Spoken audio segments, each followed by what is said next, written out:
So I had a phone call this week, Chris. It was kind of weird. I'm not a big gamer, but a group of my friends decided that we should all jump online once or twice a week and we should play these video games. I am terrible, absolutely terrible. But ordinarily we'd be going out and maybe going to a bar, but since we can't go out anywhere, let's just hack up some demons or the dead or something. Yeah, it's been awful. I'm pretty terrible at it. But there's this great feature where they're like, well, it's just so good to not be texting. We also have a side group chat. Okay. Just like hear your guys' voice so we can get on this game and we can talk to each other. I'm like, we can just do that without playing the game, but it's lost on me. So I got this. There was this text thrown in the group chat. Okay. It was, anybody around tonight to play the game? I've got something I want to talk about. Some big news. This is a podcast where two old friends, both Canadian, one black and one white, and both men, explore what it looks like to adopt the mindset of an inclusive society. Instead of asking, how do we get there, Jake and Chris discuss, what does it look like to act as if we're already there? Welcome to the Disorienting Dilemma. So wait, I'm sorry. Just the game is an excuse to even have the conversation. It's like the thing that brings you to, okay, all right, cool. I'm not a gamer either. And I know some people are rolling their eyes out there, but I don't play games online. I invested in a system just to talk to my friends. We would normally do this over a beer. Yeah, but that's very interesting. You're a big bowler too, so I know that's probably your preference. It's really, really strong. So I jump on, right? I can't not take the bait. I log in and I say, hey, what's up? He goes, oh, so glad you responded. I said, is anyone else coming on? No. Given what you do and the kind of things, I just want to tell you, did you read the news today? I said, no. He goes on to mention about a story of a very prominent person in the community here in Halifax who was charged with some pretty serious offenses. Okay. And the conversation went, man, I know that guy. I can't believe it. Now, I didn't know this person. I'd never even heard of this person. But my friend was really taken aback by trying to reconcile what he read in the paper and his own experiences. Right. And he kept saying things like, I can't believe it. I talk to this guy 3 times a week. I always thought he was a really good guy. You think you know someone. Mm-hmm. And I was basically just listening to this as he's processing this information about his friend. There was something weird that started to happen by the end of that. Maybe we chatted in and around on this game platform for about an hour, but over the course of the hour, we kept circling back to this conversation. He couldn't let it go as he's trying to sense make of this new piece of information. I'm listening to him start from being absolutely shocked and confused about this new reality about this person. Yeah. He moved through that to, well, you know what? This guy's done. What a waste of a life, of a career. This is a big volunteer. His volunteer days are over. Right through to, well, you know what? You get what's coming to you. All in the space of about an hour. Yeah. Okay. And it was overwhelming to me to think about how quickly we can do that to people and what must be happening for us to allow that to happen. Like effectively, he cancels him in his own brain. Yeah. Just removes him from all relationships, all connections. Can't believe he did it. So he's out. Yeah, but I listened to him wrestle in some very human ways about probably being disappointed right. with, I thought I knew you. Right. Feeling some sense of betrayal. How could I not see it? Questioning his own judgments and how he reads another person. It was kind of a really interesting thing to listen to as he's going through that.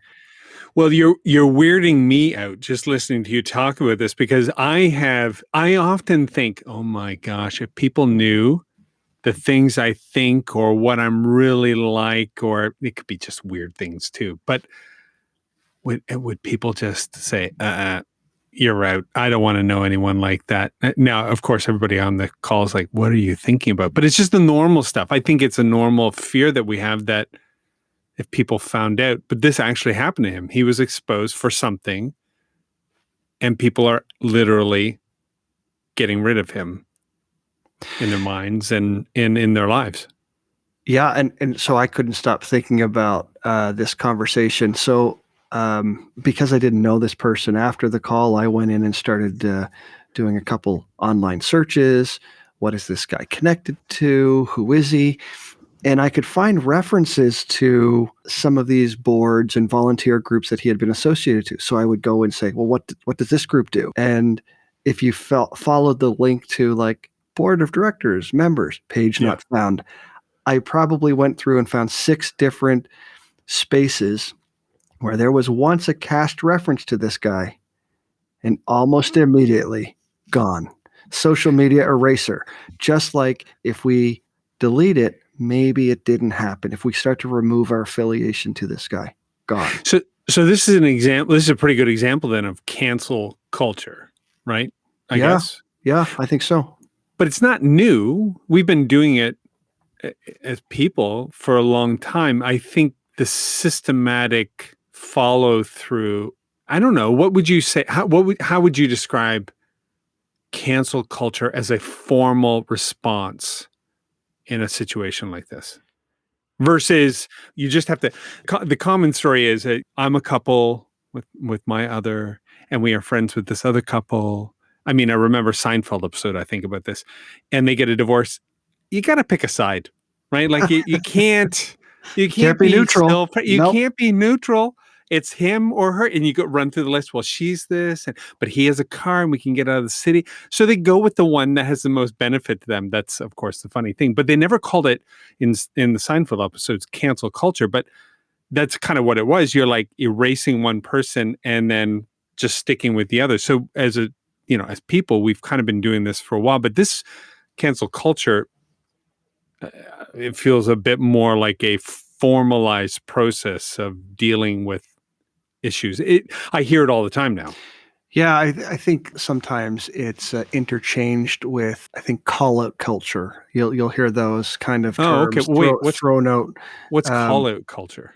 It is this holding accountable of people for something they've done or said, particularly on social media, or at least social media is a tool toward canceling someone, either the erasure of who you used to be online, your digital footprint, right, or using social media channels to literally pummel this person by constantly pulling out, quote unquote, the dirty laundry over and over and over and over and over again. Or even, okay, so would years ago, just a couple of years ago, I think Pepsi ran an ad that was fairly tone deaf socially. I cannot remember the ad or what the issue was, but I do remember social media blowing up and Pepsi dropping the ad because there was a bit of a call out to say, what are you thinking? Why are you doing this? Yada, yada. Is that an example in your mind of call out culture? Yeah, I mean, I think call out, it certainly sounds like cancel. I think cancel culture tends to be more the individualized version of a boycott.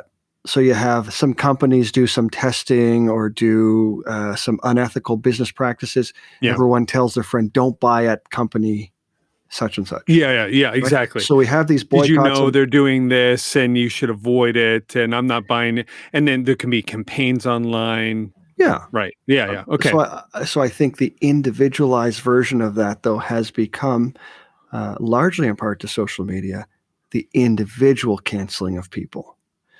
And so what's interesting to cancel someone, they probably had to be part of an in-group at some point. Like, you really can't cancel a nobody. Like, all right, I'm going to cancel Jake McIsaac. Well, that'll take all of 4 minutes. Like, okay. Like, I don't. I think there's this dynamic where a person has to have significant amount to lose. So they're in an in-group, they have these connections, and then the group removes them from those social constructs. So I can't cancel Jane Doe, who I don't even know, because I'm not in an in-group with her. Now, I could call her out for something, right? And her in-group could cancel her because of me calling her out. But cancel culture at an individual level, like you're just talking about, could only apply to someone that I perceive as part of my in-group with whom I share some identity, some familiarities, some background, similar socioeconomic status, language. We went to school at the same place, that kind of thing. Yeah, so when I was using the example of my friend, I think he was starting to do that distancing. So breaking down those similarities, The one that was on the game with you, he Yeah. was talking it through to distance. Okay, yeah. He's Okay. distancing himself. He is. My hypothesis on this is that I actually think as humans, we can only successfully cancel people once we move them to an out group. I can't have any connections that remind you, because Right. canceling is so painful, so huge of a thing to do to someone else. Yeah. Or to have done. Yeah. That I don't know that you're going to be able to have a lot of empathy or any of those kind of ties to that person, because engaging in a canceling is pretty final. There are not a whole lot of ways back from canceling. Right. I don't know how you uncancel someone. Right. You know, this reminds me, it's just coming to my mind now, and we've mentioned them on other episodes, depending on where you may be as a listener in our podcast series. But Dr. Lasana Harris is one of the world's leading neuroscientists dealing with in-group, out-group research. He has an interesting theory of flexible social cognition, which means that we can, at will, humanize or dehumanize other people. So he's gone into... He does this study, and I cannot remember all of it. We'll put some of his articles. They're pretty heavy and technical, but we'll put them in the show notes. He mentions, I remember where I was reading this. I was driving to a conference in DC. It was a couple of years ago, and I remember reading it. I thought, that definitely lines up with my experience. When you're in group, when a member of your in group breaks faith, or crosses the values that are shared by the in-group that define it as an in-group. Like, say, the example he gave was a group of men. This is weird, Jacob. It's going into a gender issue here. But men in particular, when one guy in the group acts towards, say, they're out somewhere and he starts being inappropriate towards a woman at a bar, and the rest of the guys don't act that way. This is not who we are. We do not just openly say stuff like, what are you doing, man? Shut up, kind of thing. Right. And the more he does it, the more horrible they will treat their own in-group member, because it is an assault on them. They not only see it as inappropriate action towards that woman, he is actually attacking them, and they turn on him. And they can become very violent in this scenario that he was playing out, versus one group of dudes looking at another guy. They might say, oh, what a jerk, or say, leave her alone, or something like that, and defend her. But they don't have the same type of retribution and aggression, because this is an in-group member who needs to be punished. Because they're a member of the in-group, they get worse treatment. Yeah. You know, when we start thinking people who find that these transgressions of personal values, right? Yeah, exactly. That's what's most disruptive about it. Yeah. I could do it. I can see myself in it. That, because they're in our in-group and they have those markers of similarity, familiarity, and affiliation, I see myself there. I know this person. There's a whole lot of betrayal that's happening because someone may be acting, it could be in that example, they're acting out of character. Mm-hmm. And you're trying to process that and figure that out. That is, that way of interacting with another person is so different than my lived experience with that person. Mm-hmm. Or worse than that, you start to call into question, maybe that is who they really are. Mm-hmm. And my interactions have been less than authentic and fully transparent. I think, though, the complexity of all of that is it creates that binary that you can only be one thing at one time. Yes. Right? And that in that existence, my question is, why can't both of those things be true? Why can't my interactions have been good, and that was who that person showed up with in my life, and at the same time be really angry that they're acting this way toward that other person? Yeah. Wow, that reminds me of an article, I think in The Atlantic years ago. I cannot remember, so this will not be in the show notes, but it was an article on why we need monsters. Serial killers, monsters, not even human. Most of us would say that is an egregious, horrible, violent, inhuman almost action.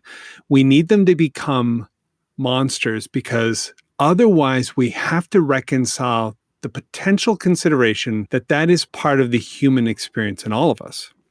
Like if we don't other them, if we don't take them out and dehumanize them, then could I do that? And I do not want to have to I will not face that because that's not who I am. I will not face the challenge to my own identity that way. So I will take away your identity as a human being. Yeah, because I get to distance myself. Yeah. Right? I get to create that distance. And I'm not you. I'm not you. Yeah. There's this great quote. If only it were all so simple.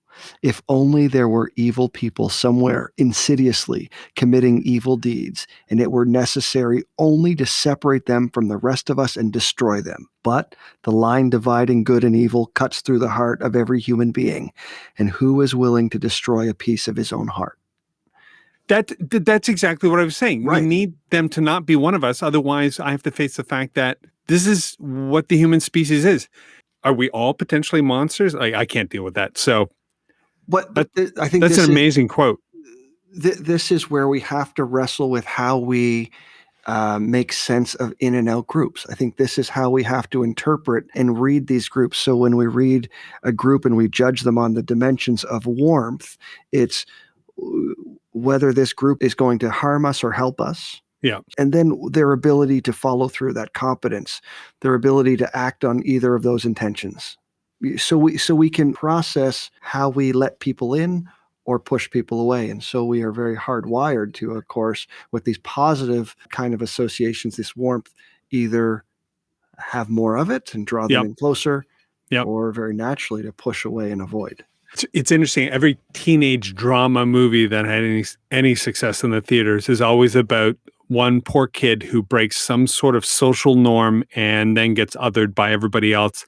And then through some feat of magic, throws the football far enough or saves the school or somehow miraculously demonstrates their value to the in-group, and the in-group humanizes him again. He's allowed back in. But this seems like a very rudimentary, basic action of human beings and we talk in this show a lot about in-group, out-group, obviously, and we all have our in-groups and we know who our out-groups are. But this is an interesting conversation because we're taking someone from our in-group and pushing them out into an out-group. We push them to the margins. And the reason we love those movies that you're talking about is because it suggests that maybe there's something that can bring you back from the margins. Redemption. Yeah. There's a redemption line. Yeah. There is something that says you're out there, you're in the out group, but if you show value, you can come back in. One of the things that was important to me about my conversation with my friend was where he landed on in his erasure of this person was this volunteer, his volunteer days are over. In that line, it made me think, my friend has made a judgment about this person's future ability to ever contribute again in any meaningful way. He's been charged. I don't know this person, not convicted, removed some social media links. The affiliation ties are being cut. And already we've landed on this person will have no value. Consider what happens. I mean, if you end up with a criminal record, the journey back from the margins is very, very difficult. So let me see if this lines up. And I'm going to take a bit of a risk at this point, depending on where people are coming from in their histories, listeners. This reminds me a lot of a story I heard growing up. My background is Christian type of ultra-conservative background. That's not me now, but there were some stories that it didn't matter that was their history or origin. They ring true. And here's one of them. So there's this landowner, a father, two sons. One son says, "Hey, Dad, I'm a young, spry guy. I got lots of ideas. I'm an entrepreneur. I want to make the world better. I need my dough now. I can't wait for you to die. You're living forever." The dad gives him his inheritance, his portion of the inheritance. He leaves. He goes to a faraway country. He lives a high life. He gets a suite. in Vegas, penthouse. He has parties. It's crazy. There's drugs, there's alcohol, there's all sorts of untowards and inappropriate social interactions. And eventually the money runs out and he takes a job, first at Starbucks, and then he moves his way down into, working in back-end machinery and loading trucks. And then pretty soon he's working in agriculture, slopping muck for pigs. Then he wakes up one day. He says, there are people who are at the lowest level, entry-level jobs at my dad's business who live better than this. This is crazy. I'm going home. I'm just going to eat it and go home. So he catches a bus, hitches a ride. I don't know if he gets a ticket, whatever. Asks a bunch of people in the street if he can get a ticket home. Somebody finally gives him enough money, gets a bus ticket home, walks up the long way to his dad's estate, and his dad comes running out, hugs him, grabs him, sweeps him off his feet, puts a ring on his finger, sign of belonging, puts a robe around him. You have authority and status in this family, walks him to the house, throws a big party, invites hundreds of people. Of course, the community's incensed. How can you do this? This guy's such a jerk. He betrayed you. He betrayed your family name. He betrayed your legacy. He made a fool of you. Dad says, I don't care. And then the older brother comes along. Yeah, here's the part. Let's go. Older brother comes along, says, hey, stands outside. Dad, yelling. Dad comes out. Come on in. We're having a party. Yeah, I know you're having a party. Can I talk to you for a minute? That's the phrase that always makes me nervous. Can I talk to you for a minute? Yeah. Dad comes down. What the blank is going on here? This guy is a loser. He's lying to you. He came back just to take more of your money. How can you get sucked in like this? I have stayed here the whole time. I built this part of the business. I made us lots of money. I have standing in society, and you've never thrown a party like this. And Dad says, well, you've never asked for a party. Well, but why this guy? He said, because my son was dead and he's now alive. He's still my son. I refuse to define him by his worst decision. Right? That's not who he is for the rest of his life. The son couldn't get over it. In the story, the son's like, never enters in, never goes in, just says, not my brother. And you know what? You're not my dad. I'm out of here. And I sort of feel like that's maybe the earliest that I can recall of cancel culture, where the brother cancels the brother because he broke faith. And I stuck it out and he didn't. And then he cancels the dad. But that's the problem with cancel culture, Jake. How do you get around, if you heard this other guy's story and you said, well, wait, I'm not going to define him by his worst decision. You'll get canceled. Yeah. Right? It's a high risk proposition. Absolutely. To have these conversations that look like, wait, I want to hear from people. I want to hear what's going on. I do quite a bit of work in the area of restorative justice, as folks will know. And that is the space we occupy when we're trying to make sense of things. When we're trying to really take a human-centered approach to really complex situations, to say that more than one thing can be true at one time, to say that we both have to address harms caused. It is not a problem sometimes to create space. Sometimes for us to make sure that things are safe, we ask people to step to the margins. Sometimes it's important to get some space until we know what's going on. But forever putting people on the margins, forever defining them, we just have to build bigger systems. And this is how we get these huge prison industry, because once we open up this pathway and we cut the way back, and we say that you always have to be, to your point, the son who's run off. You can never, ever not be that. Then the systems required, the systems that we have to build to maintain that othering are immense. They are expensive. They cause continued harm. And rarely do they actually achieve justice, a sense of justice. But they definitely achieve a sense of punishment. People are punished. In fact, the difference, there's a quote to say, and sometimes it doesn't matter, and we rarely see the difference between Do you go to jail as punishment, which is that separation, that canceling, the removal, or do you go to jail to be punished? Everything that happens there. And oftentimes it's actually both. Yeah. And so why all of this started to make sense, rattling around in my head for a while, is Yeah. the work that we do with volunteers. Yeah. So how we screen people and their worth and what discounts people from volunteering is interesting to me to constantly think about. How do we make sure that experiences are both safe and inclusive? There is work that we have to do. There's hard questions we have to wrestle through. And then when much of the work that we do, if we're calling people to particularly volunteer in public service with other groups, so not their in-group, Right. out-group volunteer options often require us to be working with people on the margins. And so People who would not reflect our particular values or actions or behaviors or choices. So a person who may have once been canceled, maybe they were part. And do we ever Yep. glimpse the other side? Yeah. That are they here because they've been canceled? Yeah. For me, it's not as cut and dry, but it's something that is worth wrestling with, I think. It's so interesting. I remember for a few years, I went to 12 steps groups. I went along with somebody else who wanted me to go because they were too nervous. And then I just thought, oh, this is a really amazing place because everybody in the room had been canceled. Right. And I want to say rightly so, but maybe I would say not rightly so, but expectedly so. They had just wreaked havoc on their family, on their loved ones. They lied, they stole, they destroyed, they let people down. But in this place, they could come together and they could say, this is who I am, this is what I've done. And among other canceled people, there was a sense of belonging. Right, but for me to go there and to be open in a way, it felt safe to me too.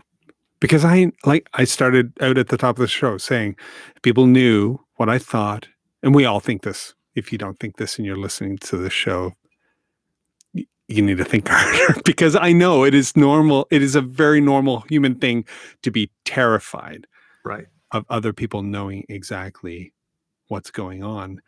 But in this group, they were so open. They had just admitted that their humanity was large enough to embrace really great things, but even the worst things, but that in this place, all of it had a place, and that they were working harder than anybody else I knew on their recovery. They were intense about it. 2 meetings a day for 90 days, some of these guys. They weren't excusing themselves in any way, but they were also not pretending that the worst parts of humanity weren't in them as well. And they didn't seem afraid of it anymore. I think you're right. Struggle kind of removes pretense sometimes. Taking that long look in the mirror, and I think we all do this, whether we're doing it while we're shaving or we're just looking, brushing our teeth, we glimpse it. And there's this weird moment, almost like when you're looking at another person, you can look too long and it starts to become particularly vulnerable. We see the warts, the wrinkles, and we lean in.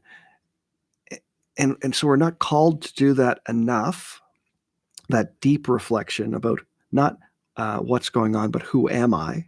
So we mask it. We mask it up. We get busy. We have good jobs. We start to tell ourselves a story about our in-group and what gives us value and where we went to school and what we do and how much money. We start to hang our hats on all of these other things that mask ever having to look in and do that deep look, except for like what you're talking about in a 12-step program, or with folks who are affected by poverty, experiencing homelessness, historically marginalized communities.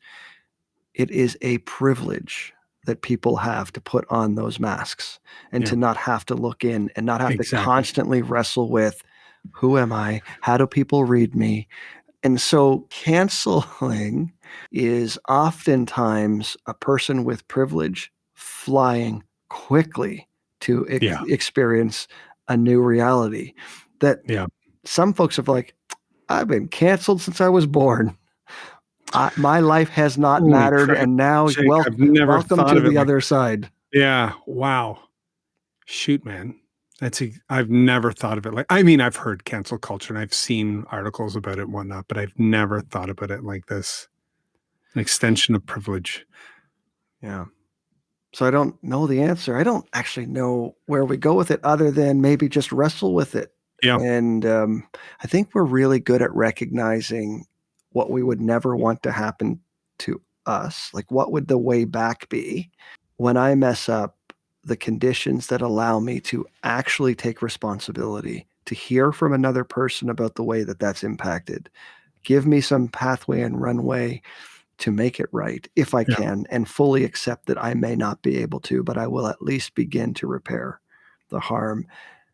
I think we recognize that, and that's what we want for ourselves and the people that we love when we say or do the wrong thing. The stretch is, and I have to do this too, when people are not always acting justly with me, that I have to want the same for them. Yep. That's the thing. It's hard. That's the hard part. Okay, so you brought to mind some lyrics from a song by one of my favorite musicians, Brandi Carlile. So let me just read this for a second. The song is That Wasn't Me. Just hang on for a minute. I've got something to say. I'm not asking you to move on or forget it, but these are better days. To be wrong all along and admit it is not amazing grace, but to be loved like a song you remember even when you've changed. Tell me, did I go on a tangent? Did I lie through my teeth? Did I cause you to stumble on your feet? Did I bring shame on my family? Did I show it when I was weak? Whatever you see, that wasn't me. That wasn't me. That wasn't me. And there's more to the song. I encourage everybody to read it. Maybe we'll put the link in because I don't think we have rights to play our song. But the idea is, look, I am not my worst moment. Right. That is exactly, I think, what makes some of our volunteering opportunities transformational. Mm-hmm. It is when we get to that place and we meet another person in a different group, at a different space, in maybe unrecognizable and unfamiliar situation. I've never been homeless. I've never been hungry. Mm-hmm. But Mm-hmm. here is a person showing up with some humanity despite these conditions.